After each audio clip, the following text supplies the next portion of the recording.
सागर वाले जंगल में सभी पक्षी मिलजुल कर रहते थे।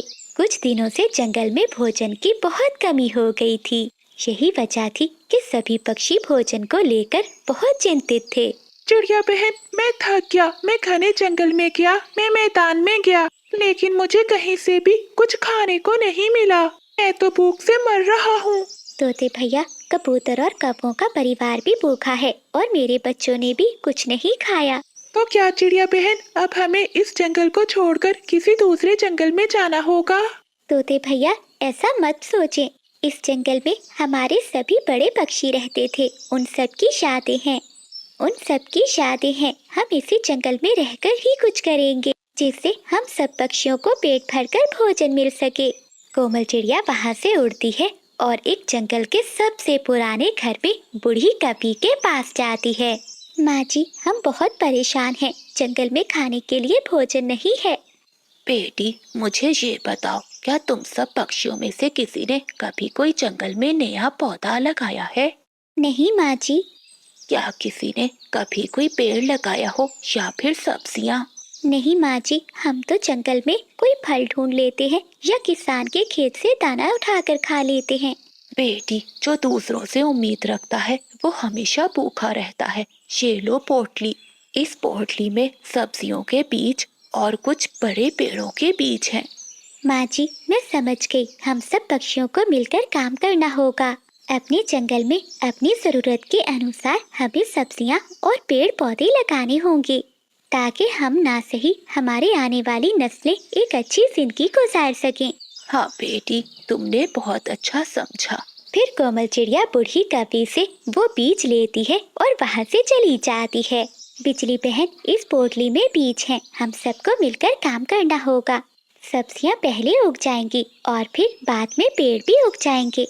हाँ हाँ चिड़िया, जब तक ये पौधे बड़े होंगे हमारी हड्डियाँ भी गल सड़ जाएंगी। क्या फायदा ऐसे काम का जिसका फायदा हमें ही ना हो और बाद में आने वाले पक्षी राज करें।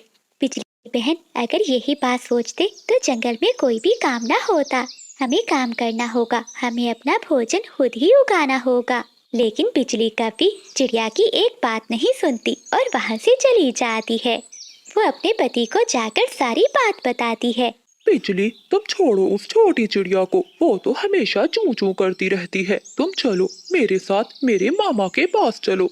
मेरे मामा के पड़ोस में किसान ने कल ही अपनी फसल काटी है। वहाँ खेत में इतनी मकई है कि हम 2 महीने आराम से खाएंगे। हाँ पति जी, मैंने तो उस छोटी चिड़िया को पहले ही बता दिया है कि ये काम वाम हमसे नहीं होते। फिर बिजली कपी और बादल कप्पा अपने बेटे जुगनू को लेकर वो जंगल छोड़कर अपने मामा वाले जंगल में चले जाते हैं। लेकिन कोमल चिड़िया के बाकी दोस्त पक्षी उसकी बात मान लेते हैं और वो चिड़िया के साथ काम करवाने लगते हैं। कोमल चिड़िया और उसके दोनों बच्चे मिलकर जमीन में बीज बो रहे थे। चिंकी तोती और कबूतरी भी चिड़िया के साथ काम करवा रही थी, जबकि तोता और कबूतर नदी से पानी लेने चले जाते हैं। शाम तक वो सभी पक्षी मिलकर सभी पौधों के बीज बो देते हैं। चिड़िया बहन, हमारा काम तो हो गया। अब चीकू जी और कबूतर भैया आ जाएं तो फिर हम इन्हें पानी देकर घर चले जाएंगे। हाँ तोती बहन, बस उन्हीं का इंतजार है। दूसरी ओर बिजली कपी और बादल कप्पा दूसरे जंगल अपने मामा के पास पहुंच जाते हैं। बादल कपी के मामा के घर के बाहर एक अंगूरों की बेल थी। भांजे, आज से ये बेल तुम्हारी है। तुम जितने चाहो इस बेल से अंगूर खा सकते हो। मामा जी, हम रात कहाँ रहेंगे? बिजली, ये भी कोई पूछने वाली बात है। मामा जी के घर में ही तो रहेंगे, और कहाँ रहेंगे भला? नहीं भांजे, पहले मैं और तुम्हारी मामी बहुत मुश्किल से गुजारा करते हैं। मेरा घर बहुत छोटा है। तुम तीनों को अपना घोंसला बनाकर बाहर ही रहना होगा। ठीक है मामा जी, हम अपना घोंसला बना लेंगे। फिर कप्पा और कपी जी भरकर अंगूर खाते हैं। कौन बोए बीज, कौन दे पानी, कौन रखे ध्यान उन पौधों का। हो, हमें तो मुफ्त में फल मिल रहे हैं। वो पक्षी तो पागल हो गए हैं, हमारी आने वाली नस्लों के बारे में सोच रहे हैं। जब शाम हो जाती है तो वो कप्पा और कपी अपने बेटे जुगनू को लेकर एक पुराने तिनकों के घोंसले में बैठ जाते हैं। पति जी, ये घोंसला रात गुजारने के लिए ठीक है। हम यहाँ सुरक्षित हैं। ऐसे ही दिन बीतते जाते हैं। वो कौवे उस अंगूरों की बेल से अंगूर खाते रहते हैं। दूसरी ओर जंगल में चिड़िया और उसके दोस्त पक्षी जंगल से ढूंढकर दाना खा लेते थे, लेकिन वो हिम्मत और सब्र से काम लेते हैं। उनके पौधे अब तेजी से बढ़ रहे थे, क्योंकि वो सभी पक्षी मिलकर उनकी रक्षा कर रहे थे। आहिस्ता आहिस्ता जंगल में ठंड बढ़ने लगती है। अब कौवों की अंगूरों के बेल भी खत्म हो चुके थे। बादल जी, अब तो इस बेल के अंगूर भी खत्म हो गए हैं।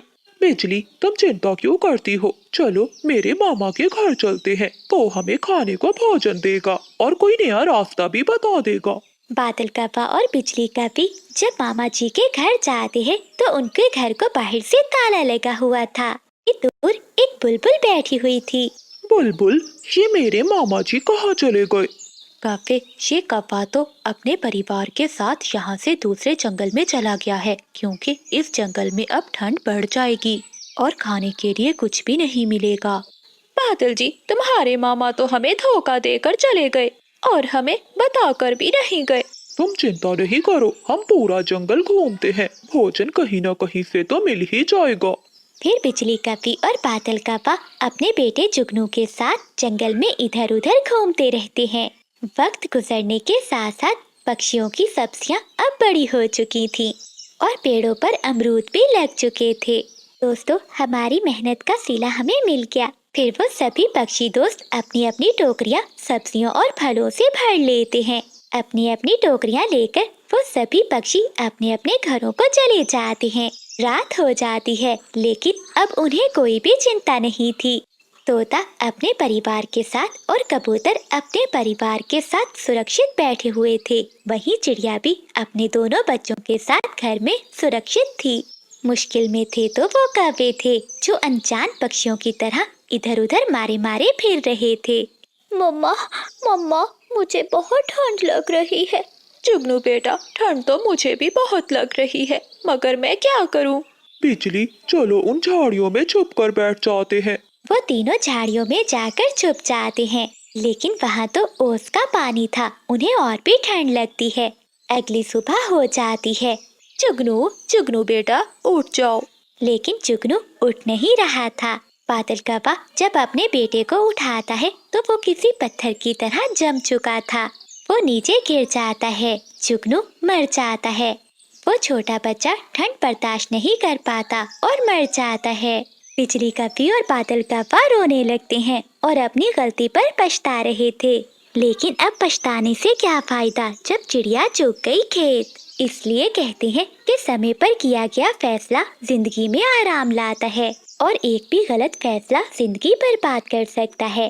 प्यारे दोस्तों, इस कहानी को लाइक, चैनल को सब्सक्राइब और अपने दोस्तों के साथ शेयर करना मत भूलिएगा। आपका धन्यवाद। बंटी चिड़िया की माँ अपने बेटे को ब्याह कर बहू को घर ले आती है। तभी पड़ोस के पक्षी वहाँ चिड़िया को देखने आते हैं। अरे वाह वाह सावित्री बहन, तुम्हारी बहू तो बहुत सुंदर है। हाँ हाँ, मेरी बहू बहुत सुंदर है। अच्छा सावित्री बहन, अब हम चलते हैं, हम दोबारा आएंगे तुम्हारी बहू को देखने। ऐसा कहते हुए पड़ोस की कौवी बाकी पक्षियों को लेकर वहाँ से चली जाती है। माँ, तुम्हारी बहू के तो चारों तरफ गुणगान हो रहे हैं। मुझे तो बहुत गुस्सा आ रहा है। भला कौन सी सुंदर है ये? अरे बेटी, बिना पैसों में एक नौकरानी मिल गई। माता पिता तो है नहीं और अब कहीं जाने का कोई ठिकाना भी नहीं है। अच्छा तो है, जो कहती हूँ वही सुन लेती है। फिर चिड़िया की सास अपनी बहू को लेकर घर में चली जाती है। अगली सुबह हो जाती है। माँ, कोमल से बोलो मुझे भोजन दे, मुझे जंगल में जाना है। हाँ हाँ बेटे, सारा भोजन तो मैंने ही बनाया है, बस खाना परोसने में ही इतना समय लगाती है। बेटा तुम यहीं बैठो, मैं अभी देख कर आती हूँ। ऐसा कहते हुए चिड़िया की सास रसोई में जाती है। क्या अभी तक भोजन नहीं बना? माँ, भोजन तो कब का तैयार है, बस मैं थाली परोस कर ला रही थी। रुक जा, तू यहीं रुक जा, मेरा बेटा पहले ही बहुत गुस्से में है, तू मुझे दे थाली। ऐसा कहते हुए चिड़िया की सास भोजन की थाली लेकर अपने बेटे के पास आती है। बेटा तेरी पत्नी बोल रही थी कि अपने बेटे से बोलो यहाँ आकर भोजन ले जाए, इसलिए मैं थाली लेकर आई। क्या क्या माँ, उसकी इतनी हिम्मत, उसने आपसे ऐसी बात की? माँ, ये कैसी बात है? कोमल को बुलाओ जरा। ना बेटा ना, अभी नहीं, अभी तू जा और काम कर। बंटी चिड़िया भोजन खाता है और गुस्से में घर से चला जाता है। कोमल चिड़िया घर के बाहर बैठी बर्तन धो रही थी। तभी उसकी सास एक बड़ी कपड़ों की टोकरी भरकर लाती है। अरे ओ महारानी, क्या पूरा दिन बस बर्तन ही घिसकती रहोगी और कोई काम नहीं करना क्या? या बस ये बर्तन ही मांजती रहोगी? माँ, ये तो इसके बहाने हैं ताकि इसे कोई और काम ना करना पड़े। परंतु माँ जी, मैंने घर की सारी सफाई कर दी है और भोजन भी बना दिया है। हाँ हाँ, ये जो कपड़े पड़े हुए हैं, क्या ये तुम्हारी माँ आकर धोएगी? कोमल चिड़िया उठती है और कपड़ों की टोकरी के पास आती है। लेकिन माँ जी, इतने सारे कपड़े। हाँ, अभी ये तो थोड़े हैं और मैं लाती हूँ, तुम जल्दी से जाकर ये कपड़े धो। कोमल चिड़िया चुपचाप वो कपड़े उठाती है और उन्हें धोने लगती है। रात हो जाती है। बंटी चिड़िया अपनी पत्नी से पूछता है, कोमल, क्या तुम्हें मेरे घर में कोई दिक्कत तो नहीं है? नहीं नहीं पति जी, मैं खुश हूँ यहाँ पर। ऐसा कहते हुए कोमल चिड़िया मन में सोचने लगती है, इनकी माँ और बहन जो मुझ पर अत्याचार करती है, अगर मैंने इन्हें बताया तो ये मुझ पर यकीन नहीं करेंगे और इनको बुरा भी लगेगा। धीरे धीरे उन माँ बेटी का चिड़िया पर अत्याचार बढ़ने लगता है। जैसे ही बंटी चिड़िया बाहर जाता है तो वो माँ बेटी चिड़िया से सारे घर के काम करवाती थी। माँ जी, मैंने खाना बना दिया है, अब मैं थोड़ी देर आराम कर लूँ? नहीं नहीं, सुनो, मैंने आज अपनी सहेलियों को घर पर बुलाया है। मेरी सहेलियाँ कोई 20 पक्षी होंगी। शाम तक भोजन बन जाना चाहिए। परंतु माँ जी, 20 पक्षियों का खाना बनाना ये तो बहुत मुश्किल है, और वो भी इतनी जल्दी। देखो माँ, कैसे सीधा आपके मुंह पर ना बोल दिया इसने। क्या तुम्हारी इतनी हिम्मत? जा पिंकी, जाकर मेरी लाठी ला। पिंकी चिड़िया जाती है और लाठी लेकर आती है। तभी चिड़िया की सास चिड़िया को मारने लगती है। कोमल चिड़िया रोती हुई वहाँ से चली जाती है। रात हो जाती है। वो नदी के किनारे जाकर रोने लगती है। ये ऊपर वाले, ये कैसी जिंदगी दी है तूने मुझे, इससे अच्छा तो मैं मर ही जाऊं। एक तो आपने मेरे माता पिता भी छीन लिए, और जो सास थी वो भी ऐसी। अब मैं करूं भी तो क्या करूं? मुझे इस जिंदगी से मुक्ति दे दीजिए, अब मैं और नहीं जीना चाहती। तभी एक रोशनी होती है और जंगल की परी वहाँ आती है। क्या हुआ चिड़िया, तुम ऐसे क्यों रो रही हो? मुझे बताओ, मैं तुम्हारी मदद करूँगी। परी जी, मैं बहुत बदकिस्मत हूँ। चिड़िया, मैं सब समझ गई, तुम घर चली जाओ। अब तुम्हें जो भी रुलाएगा तुम्हारे आंसू से वो बह जाएगा। ऐसा कहते हुए जंगल की परी वहाँ से गायब हो जाती है। घर के बाहर बैठी सावित्री और उसकी बेटी अपनी बहू का इंतजार कर रही थी। पिंकी, तेरे भैया के आने का समय हो गया है, न जाने ये कोमल कहाँ चली गई। हाँ माँ, मैं भी यही सोच रही हूँ, न जाने वो कहाँ चली गई। वो दोनों ऐसी बातें कर ही रही थी कि तभी कोमल चिड़िया वहाँ आ जाती है। माँ, वो देखो, वो आ गई आपकी बहू। आ गई महारानी, बता कहाँ गई थी तू? माँ जी, मुझे यहाँ कुछ अच्छा नहीं लग रहा था, बस इसीलिए नदी के किनारे चली गई थी।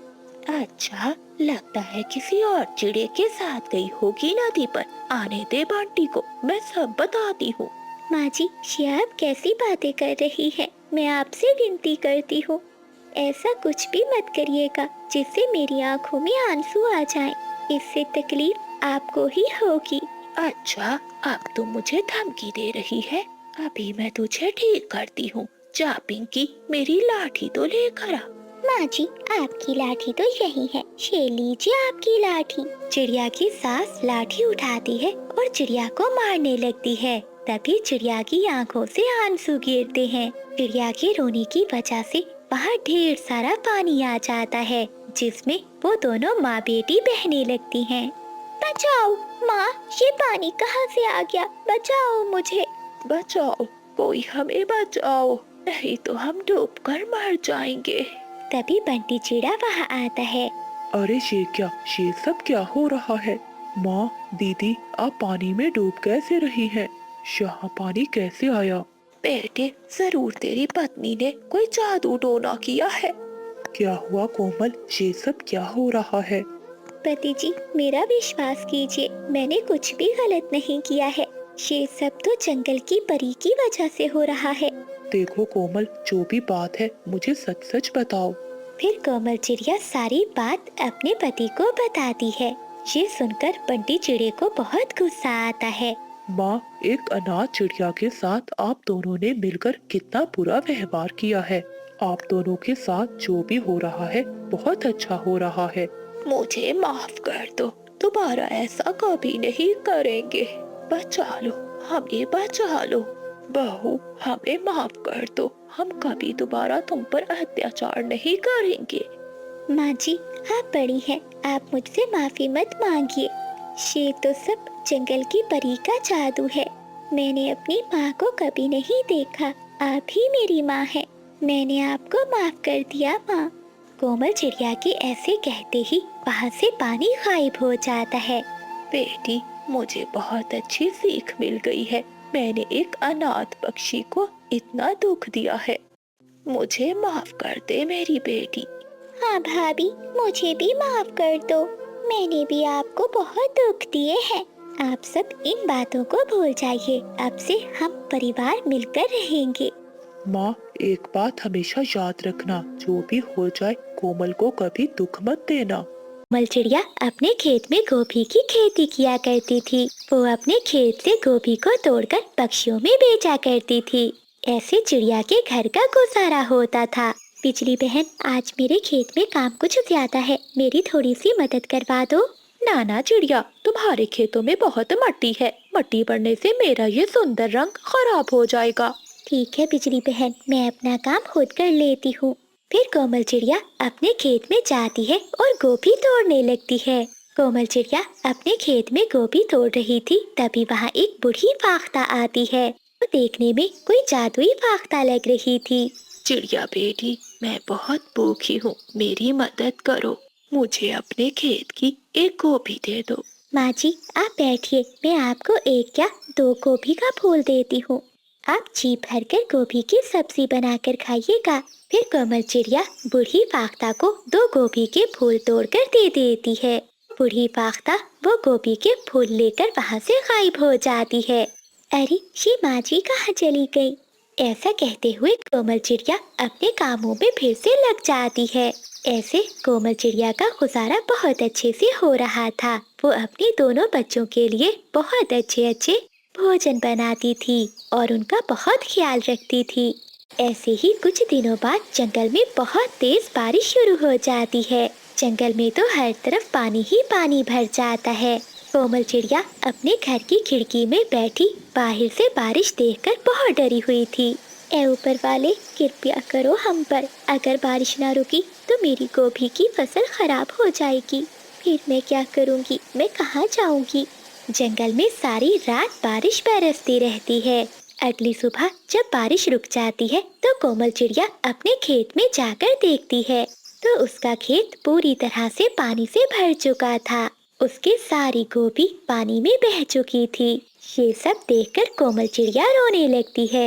ये क्या हुआ? मैं बर्बाद हो गई। अब तो मेरे पास कोई और काम भी नहीं है। अब मैं कैसे अपने बच्चों को पालूंगी? फिर रोती हुई कोमल चिड़िया अपने घर चली जाती है। देखते ही देखते कुछ दिन बीत जाते हैं। अब तो कोमल चिड़िया के घर से राशन भी खत्म हो चुका था। मम्मा, भूख लगी है, हमें भोजन दो। बच्चे अपनी माँ से भोजन मांग रहे थे, लेकिन कोमल चिड़िया चुप बैठी थी। बच्चों, तुम दोनों घर पर ही बैठो, मैं कुछ लेकर आती हूँ। माँ चिड़िया अपने घर से निकलती है और पड़ोसन बिजली कभी के घर जाती है। बिजली बहन, मुझे थोड़ा सा भोजन दे दो, मैं बहुत मुश्किल में हूँ। मुश्किल में तुम हो, मैं नहीं। चल चल भाग यहाँ से। बिजली बहन, जब तुम्हारी तबीयत खराब थी तो मैंने तुम्हारे लिए कितना दाना भेजा था और तुम्हारा ख्याल भी रखा था। आज मुझ पर कृपा करो और मुझे थोड़ा सा भोजन दे दो। बस बस चुप कर जा, ना जाने कहाँ से आ जाते हैं गरीब पक्षी। चल चल भाग यहाँ से। कोमल चिड़िया चुप कर जाती है और वहाँ से चली जाती है। दूसरे जंगल में कोमल चिड़िया का दोस्त कबूतर रहता था। वो वहाँ जाती है, लेकिन घर के बाहर तो एक उल्लू बैठा हुआ था। उल्लू भाई, यहाँ तो कबूतर भैया रहते थे, वो कहाँ है? कबूतर तो कब का ये घर छोड़कर चला गया है। उसने मुझे ये घर बेच दिया था। अब तो कबूतर भैया भी यहाँ से चले गए। मेरे पास तो कोई दूसरी उम्मीद भी नहीं है। अब तो लगता है मैं और मेरे बच्चे भूख से मर जाएंगे। कोमल चिड़िया उदास मन के साथ घर वापस लौट रही थी कि रास्ते में तेज बारिश शुरू हो जाती है। कोमल चिड़िया बारिश से बचने के लिए एक घर के दरवाजे पर दस्तक देती है। घर के अंदर से वही बूढ़ी फाख्ता निकलती है जो कोमल चिड़िया से कुछ दिन पहले गोभी लेने आई थी। माँ जी, आप? हाँ बेटी, मैं जानती थी तुम मेरे पास जरूर आओगी। आ जाओ, अंदर आ जाओ। माँ जी, मेरे पास कुछ भी नहीं बचा, सब बर्बाद हो गया। बारिश ने मुझसे मेरी सारी खुशियाँ छीन ली। बेटी, जीवन में परीक्षा आती रहती है, दुख और सुख आते जाते रहते हैं। अगर आपने कोई नेकी की हो तो वो नेकी हमेशा आपके साथ रहती है। ये लो बेटी, ये डिब्बे में तुम्हारे लिए कुछ है, लेकिन इसे घर जाकर ही खोलना। थोड़ी देर बाद बारिश रुक जाती है। कोमल चिड़िया वो डिब्बा लेकर अपने घर चली जाती है। कोमल चिड़िया जब घर जाकर वो डिब्बा खोलती है तो उसमें सोने के गहने थे। ये देखकर कोमल चिड़िया हैरान हो जाती है। लगता है वो बूढ़ी फाख्ता उस दिन मेरी परीक्षा लेने आई थी। फिर कोमल चिड़िया कुछ गहने लेकर सुनार के पास जाती है। वो गहने बेचकर अपने बच्चों के लिए भोजन लेकर आती है। ऐसे कोमल चिड़िया अपना जीवन अपने बच्चों के साथ खुशी खुशी गुजारने लगती है। घमंडी बिजली कवि, जो हमेशा किसी भी पक्षी से बनाकर नहीं रखती थी, वो कोमल चिड़िया से जलने लगती है। चिड़िया, तुमने ये सब कहाँ से लिया? बिजली, मुझे ये सब मेरी नेकी के बदले में मिला है। लेकिन तुम याद रखना, अच्छे बुरे दिन आते जाते रहते हैं, इसलिए कभी किसी से नफरत मत करो। बुरा वक्त किसी समय भी आ सकता है। सागर वाले जंगल में कोमल चिड़िया अपनी बेटी के साथ रहती थी। कोमल चिड़िया अपना और अपनी बेटी का पेट पालने के लिए आम की खेती किया करती थी। कोमल चिड़िया अपने बागीचे की देखभाल में पूरा दिन गुजार देती थी, लेकिन फिर भी उसके आम कभी आधे पकते तो कभी पूरे कच्चे रह जाते और कभी कभी तो उसके आम पर काले काले धब्बे पड़ जाते। ऐसे आमों को जब कोमल चिड़िया जंगल के बाजार में बेचने जाती है तो कोई भी पक्षी उसे नहीं खरीदता। जब कोमल चिड़िया किसी व्यापारी को अपने आम बेचने जाती तो वो उसे कहता, अरे अरे चिड़िया, ये कैसे आम ले आई हो? ऐसे आम तो कोई भिखारी भी ना ले। भला मैं क्या खरीदूंगा? अरे चाचा, आप एक बार इसे खाकर तो देखें, ये बहुत मीठे आम हैं। अरे चिड़िया, खाएंगे तब ना जब आम देखने में अच्छा होगा। जब इसे देखकर पक्षी खरीदेगा ही नहीं तो खाएगा कहाँ से? निराश होकर कोमल चिड़िया अपने आमों की टोकरी उठाती है और वापस चली जाती है। अब तो कोमल चिड़िया की ये हर साल की कहानी बनती जा रही थी। हर साल उसके आम रखे रखे सड़ जाते, जिसके चलते उस पर कर्ज का बोझ बढ़ता ही जा रहा था। उन्हीं कर्जदारों में थे कौवे। वो कौवों का भी एक आम का बागीचा था। उन कौवा और कौवी के आम जंगल में सबसे महंगे बिकते थे। अब तो उन कौवों को चिड़िया का उस जंगल में रहना जरा भी पसंद नहीं था। दरअसल एक बार चिड़िया की बेटी कौवी के बेटे से लड़ाई करती है और वो उसे बहुत मारती है, जिसके चलते अब वो कौवे चिड़िया को जरा भी पसंद नहीं करते थे। एक दिन बादल कौवा और बिजली कौवी कोमल चिड़िया के घर आते हैं। चिड़िया, हमने सुना है तुम पर कर्ज का बोझ बढ़ता ही जा रहा है। मैं तो कहती हूँ तुम हमारे बगीचे में काम करो। अगर हमारी नौकर बनकर रहोगी तो कर्ज से बची रहोगी, वरना तुम माँ बेटी इस जंगल में भिखारन ही बनकर रह जाओगी। देखना बिजली, एक दिन मैं तुमसे भी अमीर बन जाऊंगी। मुझे भी कारण बनना मंजूर है, लेकिन तुम जैसे कौवों के यहाँ नौकरी करना नहीं पसंद। ये सुनकर वो पति पत्नी गुस्से में आ जाते हैं। अरे ओ भूखी चिड़िया, पक्षियों को अपनी औकात देखकर बात करनी चाहिए। हम तो यहाँ तुम्हारी मदद के लिए आए थे, लेकिन सुन, अब तेरे पास बस 2 हफ्ते हैं अपना कर्ज चुकाने के लिए। अगर इतने समय में कर्ज नहीं चुका पाई तो तुम माँ बेटी के सामने तेरे घर की नीलामी कर दूंगा, समझी तू? चल बिजली चले। ऐसा कहते हुए वो कव्वा और कपी वहाँ से चले जाते हैं। माँ, अब क्या होगा? क्या कपी अंकल अब हमें घर से निकाल देंगे? नहीं बेटी, तुम चिंता नहीं करो, मैं कुछ करती हूँ। मैं किसी से कुछ कर्ज उधार ले लेती हूँ। ऐसा कहते हुए कोमल चिड़िया अपने घर से निकलती है और अपने पुराने दोस्त तोते के घर पर जाती है। लेकिन तोते के घर पर तो ताला लगा हुआ था। निराश होकर कोमल चिड़िया घर वापस लौट रही थी कि रास्ते में उसे एक साधु पक्षी पेड़ के नीचे गिरा हुआ दिखाई देता है। कोमल चिड़िया तुरंत वहां जाती है। पानी, कोई मुझे पानी ला दे। हाँ साधु बाबा जी, मैं अभी पानी लेकर आती हूँ। फिर कोमल चिड़िया पास की नदी से पानी लाकर साधु पक्षी को देती है। साधु जल्दी से पानी पीता है। साधु बाबा जी, आप ठीक तो है ना? हाँ बेटी, मैं अब ठीक हूँ। तुम्हारा बहुत बहुत धन्यवाद। बेटी, तू मन की बहुत सच्ची है। तूने एक साधु पक्षी की मदद की है। मुझे बता, तुझे क्या चाहिए? साधु बाबा जी, बस मुझे आशीर्वाद दीजिए, मेरा कर्ज और गरीबी दूर हो जाए। ये सुनते ही साधु पक्षी अपनी पोटली से एक बीज निकालता है और कोमल चिड़िया को देता है।